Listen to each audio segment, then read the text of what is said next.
अंग्रेजी का one of the most important topics जो है आज हम लोग इस सेशन में डिस्कस करेंगे, दैट इज हु वर्सेस हुम। हेलो एवरीवन, स्वागत है आप सभी का हमारे इस निःशुल्क बैच के सीरीज में और हमारे यूट्यूब चैनल स्क्वायर डाइस पे। मैं हूं Sumit, the faculty of English language for the past 9 years at Boring Road, Patna, Bihar. जैसा कि हम बता रहे हैं आपको, ओवरऑल निःशुल्क बैच का 32वां क्लास है और प्रोनाउन का 12 क्लास है, यानी कि 20 क्लासेस नाउन के हो चुके हैं और प्रोनाउन के 12वें दिन के सीरीज में हु वर्सेस हुम, इसके बारे में हम लोग देखने का प्रयास करेंगे।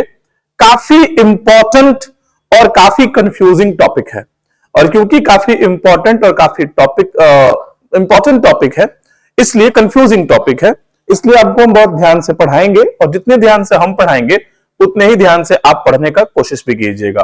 और अब तक हम जितने भी क्लासेज, जितने भी थियोरी पे जो भी क्वेश्चंस कराए हैं, इस टॉपिक पे सबसे ज्यादा क्वेश्चन कराएंगे। लगभग 10 से 11 क्वेश्चंस का अभी प्रैक्टिस भी करवाएंगे आपसे, ताकि आप इसमें बिल्कुल उस्ताद हो जाए, आप इसमें बिल्कुल माहिर हो जाए। ठीक है बात? तो आइए देखने का प्रयास करते हैं कि हु वर्सेस हुम वाले इस पार्ट में हमें क्या देखना है और क्या समझना है। एक बेसिक बात आप ये समझिए कि हु जो है, जो किताबों में आमतौर पर लिखा जाता है, ये देखोगे, इसको कहा जाता है सब्जेक्टिव केस, SC, और हुम जो है इसको कहा जाता है OC, ऑब्जेक्टिव केस, यानी कि जो किताब का भाषा है। बट हम उस पर बहुत नहीं जाएंगे, हम डायरेक्टली उस चीज पे आएंगे जो कि हमेशा हर जगह आपको सही करा सके। क्वेश्चंस लिखा जाता है कि हु क्या है, सब्जेक्टिव केस है, और हुम क्या है, ऑब्जेक्टिव केस है। यानी कि प्लेस अगर सेंटेंस में सब्जेक्ट का होगा तो हम लोग हु लगाएंगे, प्लेस अगर सेंटेंस में ऑब्जेक्ट का होगा तो हम लोग हुम लगाएंगे। बात सही है? बात सही है, गलत तो नहीं है। बट कई बार क्या होता है कि कुछ कुछ जगहों पे आप जब इनका इस्तेमाल इस तरह से सोचिएगा तो वो गलत भी होने लग जाता है। तो असली या सही तरीका क्या हो, या वो इकलौता ऐसा रूल क्या हो जिसको अगर हम दिमाग में रखें तो सारे क्वेश्चंस हमेशा बन जाएं, हम लोग अभी एग्जैक्टली उसी के बारे में बात करेंगे। ठीक है बात? आइए देखते हैं, ध्यान से समझना मेरे बात को, जो भी कुछ हम कह रहे होंगे। जब कभी भी हु और हुम का सवाल आए, आपको क्या करना है, अभी हम थियरी बता रहे हैं, फिर बहुत सारा प्रैक्टिस करवा देंगे। आपको क्या करना है, सेंटेंस में नंबर ऑफ वर्ब्स काउंट करना है, and you have to count number of subjects, right? आपको देखना है कि भाई टोटल वर्ब कितने हैं हमारे पास और टोटल सब्जेक्ट्स कितने हैं हमारे पास। ठीक है बात? अगर V इक्वल्स टू S हो गया, number of V equals to number of S हो गया, जितना वर्ब का संख्या है उतना ही सब्जेक्ट है, तो वैसे हालात में आप प्रिफर करेंगे हुम, राइट? और अगर हमारे पास सेंटेंस में number of verb not equals to number of subject हो, तो वैसे हालात में आप प्रिफर करेंगे हु। ध्यान रखना, अगर हम सेंटेंस देख रहे हैं, सेंटेंस में वर्ब और सब्जेक्ट का संख्या बराबर तो हुम, और अगर सेंटेंस में वर्ब और सब्जेक्ट का संख्या बराबर ना हो, अच्छा यहां भी एक बात होता है ना कि बराबर होने में दो केस हो सकता है। क्या हो सकता है भाई? या तो V ग्रेटर देन S हो जाए या V लेस देन S हो जाए। यहां पे हमेशा V ग्रेटर देन S होगा, इस बात को भी दिमाग में रख सकते हो। लेकिन उस पर क्यों ही जाना, नहीं, बस सिंपल काउंट करना है कि वर्ब और सब्जेक्ट का संख्या बराबर तो हुम लगाएंगे, और अगर बराबर नहीं होगा तो हम लोग वहां पे हु लगाएंगे। ये एक छोटा सा बात है। इसको करते वक्त जो इंपॉर्टेंट बात आपको दिमाग में रखना है, थोड़ा बहुत आप कह सकते हैं प्रिकॉशंस जो दिमाग में रखना है, वो ये ध्यान रखना है कि ऑक्सिलरी प्लस प्रिंसिपल को सेंटेंस में एक ही वर्ब काउंट करना, ऑक्सिलरी और प्रिंसिपल को एक ही काउंट करना। जैसे मान लो हम कह रहे हैं ही इज प्लेइंग, और आपसे पूछे कि बाबू इसमें कितना वर्ब है, जो नौसिखिए जो बिगिनर बच्चे वो फटाक से क्या बोलेंगे, सर इज और प्लेइंग टोटल 2 वर्ब है। नहीं, इज ऑक्सिलरी है और प्लेइंग प्रिंसिपल वर्ब है। बेसिकली तो प्ले ही वर्ब है, उसको प्रेजेंट कॉन्टिन्यूअस में कर दिया, डजंट मैटर। तो वर्ब कितना है, एक। ऑक्सिलरी प्रिंसिपल को मिला के एक ही वर्ब आप काउंट करेंगे। तो इस बात का ख्याल रखिएगा, एक प्रिकॉशन। दूसरा, 2 प्लस V1 को कभी भी वर्ब मत काउंट कर लीजिएगा। 2 plus V1 is not a verb. जैसे मान लो हम कह रहे हैं कि आई वॉन्ट टू गो, और आपसे पूछे कि बाबू इसमें कितना वर्ब है, ना चाहते हुए मैक्सिमम स्टूडेंट्स बोलेंगे सर 2, एक तो वॉन्ट और एक गो। दरअसल गो के प्लेस पे कुछ और रहता तो शायद आप ना भी कहते, बट गो एक ऐसा वर्ब है जो हमने बचपन से पढ़ा है, मुखिया जी विधायक जी ने जुबान पे चढ़वा दिया है, गलती से भी हम नहीं कह सकते कि गो वर्ब नहीं कुछ और है। तो ध्यान रखना, गो वर्ब नहीं है, क्योंकि ये 2 प्लस V1 के फॉर्मेट पे है। तो 2 प्लस V1 को आप कभी भी वर्ब नहीं कहेंगे। ठीक है बात, इस तरह से दिमाग में आप चीजों को रखेंगे। तो ये 2 प्रिकॉशंस ध्यान रखना, और भी कुछ कुछ होता है वो क्वेश्चन बनाते बनाते आपको समझ में आ जाएगा। बेसिक अंडरस्टैंडिंग होनी चाहिए सेंटेंस के सब्जेक्ट की और वर्ब की। वर्ब और सब्जेक्ट का संख्या बराबर तो हुम लगाएंगे, बराबर नहीं होगा तो हु लगाएंगे। बराबर नहीं होने में भी 2 अवस्थितियां होती हैं, या तो वर्ब सब्जेक्ट से ज्यादा हो जाए या कम हो जाए। हु वाले केस में वर्ब हमेशा सब्जेक्ट से ज्यादा ही होता है, बट आप उस पर ना पढ़ें। वर्ब और सब्जेक्ट बराबर हुम लगाएंगे, बराबर ना हो हु लगाएंगे। That's it. प्रिकॉशन में क्या ध्यान रखेंगे, ऑक्सिलरी प्रिंसिपल को एक ही वर्ब काउंट करना है, 2 नहीं काउंट करना है, जितना हो मल्टीपल नहीं काउंट कर लेना है, और 2 प्लस V1 को कभी भी वर्ब नहीं समझना है। बस इतना बात आप दिमाग में रखिए, उसके बाद सारे क्वेश्चंस ऑटोमेटिकली बन जाएंगे आपसे। कैसे, आइए देखते हैं। एक और भी अगर तुम चाहो तो जरा प्रिकॉशन देख लो, इसमें एक और हम बता दें अगर तो। जैसे क्या होता है, हेयर और देयर से अगर कोई सेंटेंस शुरू हो, किससे शुरू हो, हेयर या देयर, उससे शुरू हो, तो उसके बाद के वर्ब का जो सब्जेक्ट होता है ना, यह भी एक दिमाग में रख लेना, वो उसके बाद वाले नाउन प्रोनाउन पे डिपेंड करता है। ठीक है, जैसे हेयर या देयर के बाद कोई वर्ब रहेगा तो हेयर को मत समझ लो, उसका सब्जेक्ट कौन होगा, उसके बाद का नाउन प्रोनाउन। जैसे मान लो हम कह रहे हैं देयर वॉज अ किंग, और हम पूछे कि वर्ब कितना है, तो जाहिर तौर पे एक ही है वॉज। सब्जेक्ट कौन है इसका, तो इसका सब्जेक्ट देयर मत कह देना, इसका सब्जेक्ट है अ किंग, इसके बाद वाला। या हम कह रहे हैं हेयर कम्स रमेश, मान लो हम ऐसा कह रहे हैं, है ना बात। तो वर्ब कौन है, कम्स है, ये क्या हो गया, वर्ब कौन है, कम्स है, और सब्जेक्ट हेयर को मत मान लेना, इसके बाद का जो नाउन प्रोनाउन होगा वो। तो ये सब छोटी छोटी बातें आप दिमाग में रखेंगे, मूल बात वही था जो आपको हम शुरू में बताए। अब हम लोग कुछ क्वेश्चन देखने के काबिल हो गए हैं और कुछ क्वेश्चन देखने के लायक हो गए हैं। आपके सामने बोर्ड पे ये रहा सबसे पहला प्रश्न। जैसे आप चाहें तो हम हट जाते हैं, थोड़ा सा आप देखेंगे, पढ़ेंगे, दिमाग लगाएंगे, 1-2 मिनट आपको हम टाइम देते हैं। क्या लिखा है, देखो भाई, the man who they are referring to is none other than Shahrukh. The man who they are referring to is none other than Shahrukh. अब पता करो तुम इसमें कि वर्ब कौन सा है, उस वर्ब का सब्जेक्ट कौन है। भी और एस अगर बराबर हो गया तो हुम लगाएंगे, बराबर नहीं होगा तो हु लगाएंगे। चलिए, अब तक आप देख चुके होंगे, अब हम देखते हैं क्या है यहां पे। द मैन, सबसे पहले हमेशा वर्ब देखना है, हु दे आर सबसे पहले वर्ब है ना। तो यहां पे मेरे को एक वर्ब मिला आर।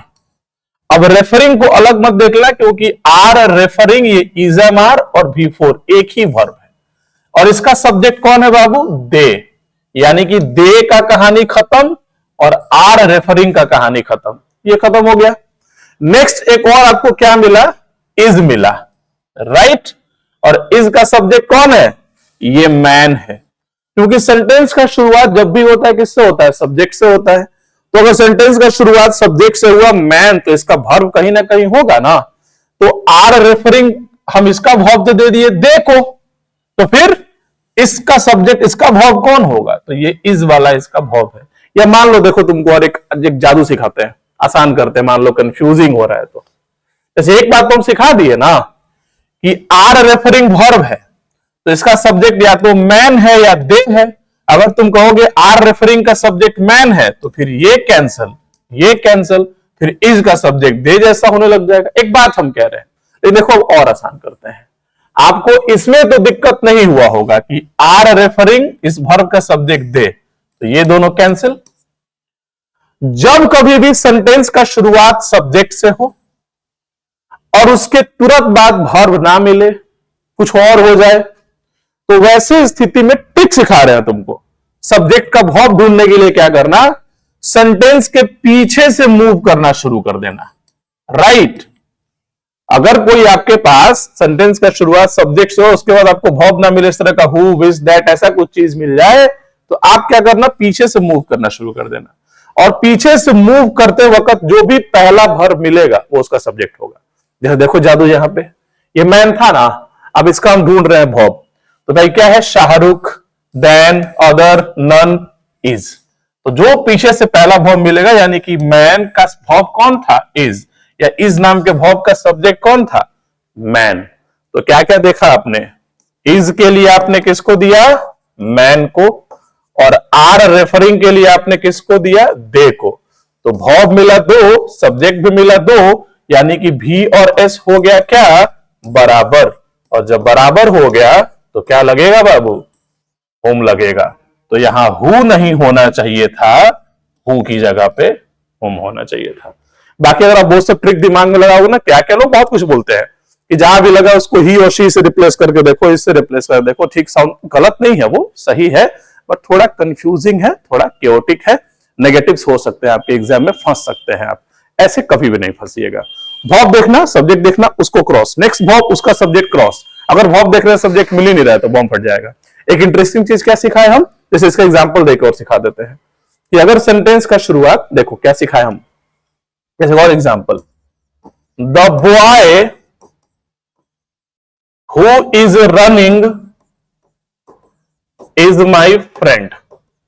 मान लो हम ऐसा कह रहे हैं, ऐसे मान लो इस बॉय का सब्जेक्ट में कोई वर्ब नहीं मिल रहा है, तो पीछे से मुड़ो, ये क्या हो गया, इज, ये इसका वर्ब हो गया और वर्ब का ये सब्जेक्ट हो गया, और यहां पे ये भी इसका है, वो बात का बात है। तो जब भी आपको इस तरह का मिले ना कंफ्यूजन, तो हमेशा ध्यान रखना, सब्जेक्ट देखना और उसका वर्ब बगल में नहीं है तो पीछे से मूव कर जाना, पीछे से जो भी मिलेगा वो उसका ये हो जाएगा। जैसे मान लो और एग्जांपल देते हैं, द मैन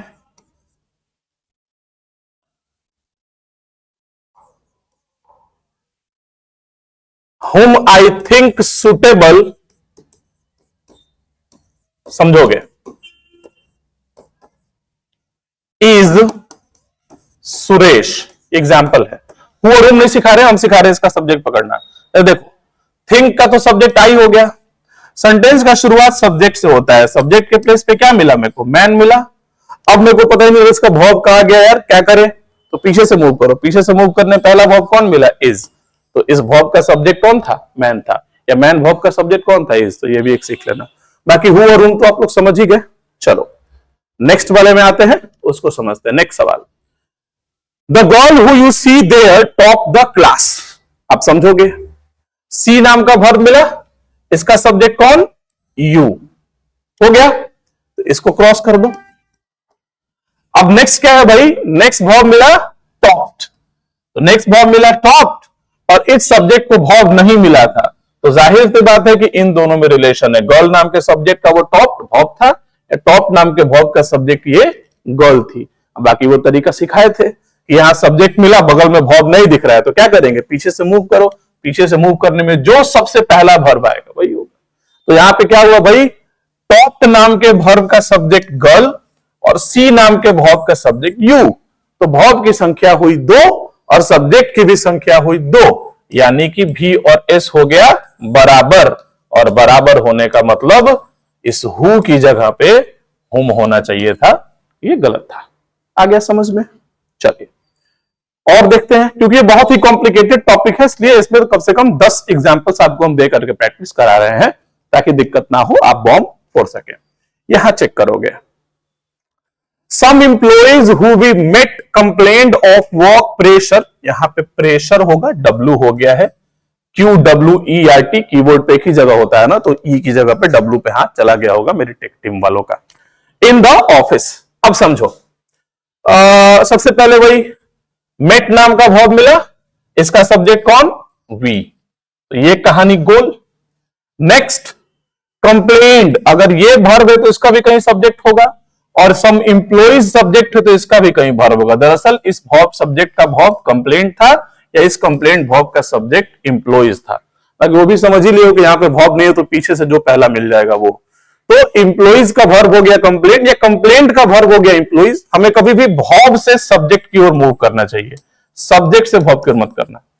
तो कंप्लेंट का सब्जेक्ट एम्प्लॉइज और मेट का सब्जेक्ट वी, और तो कहीं कोई वर्ब दिख नहीं रहा आपको, देख लो जरा सा, एक बार हम इसको इरेज कर देते हैं, चेक कर लो, और फिर से अंडरलाइन कर देते हैं। एक वर्ब क्या मिला, मेट, और एक वर्ब क्या मिला, कंप्लेंट।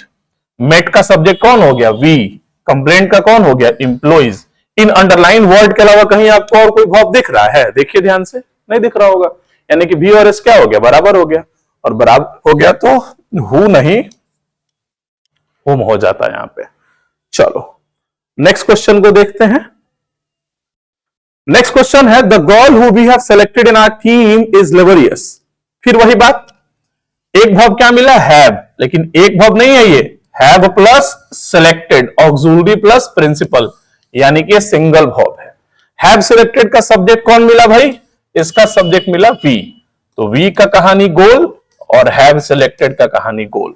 नेक्स्ट क्या मिला, इज, इस इज नाम के वर्ब का सब्जेक्ट कौन थी, ये गर्ल थी, या गर्ल सब्जेक्ट था तो वर्ब होना चाहिए था, वर्ब नहीं मिला तो हम पीछे से मुड़ के देख लिए, जो मिला वही क्या है, वर्ब है। ठीक है बात, यानी कि भी और एस हमारा क्या हो गया, बराबर हो गया। जब नंबर ऑफ भी और एस बराबर हो जाता है तो वैसी परिस्थिति में हम लोग हुम लगाते हैं, तो इस हु के जगह पे हुम लगाना पड़ता। देख लो, कर लो प्रैक्टिस जितना भी करना है, इसलिए करा दे रहे हैं ताकि फिर तुम कंफ्यूजन ना हो। बहुत परेशान करता है स्टूडेंट को, काफी स्टूडेंट्स को मैंने देखा है, पढ़ाते हो सभी ठीक ठाक है, हर जगह से पढ़ते हैं, बट पढ़ने के बाद भी हो सकता है उनको इंटरेक्शन करने का मौका नहीं मिलता है, इस तरह की चीजें तो नहीं समझ पाते हैं, तो मेरे को मैसेज भी करते हैं बच्चे के जरिए समझा दीजिए, तो ये ट्रिक है। चलो और भी देखते हैं। Sahil is the man who you met at the theatre last week, यही है ना। अब देखते हैं क्या मिला भाई, इज नाम का वर्ब मिला, इसका सब्जेक्ट साहिल हो गया, साहिल इज द मैन।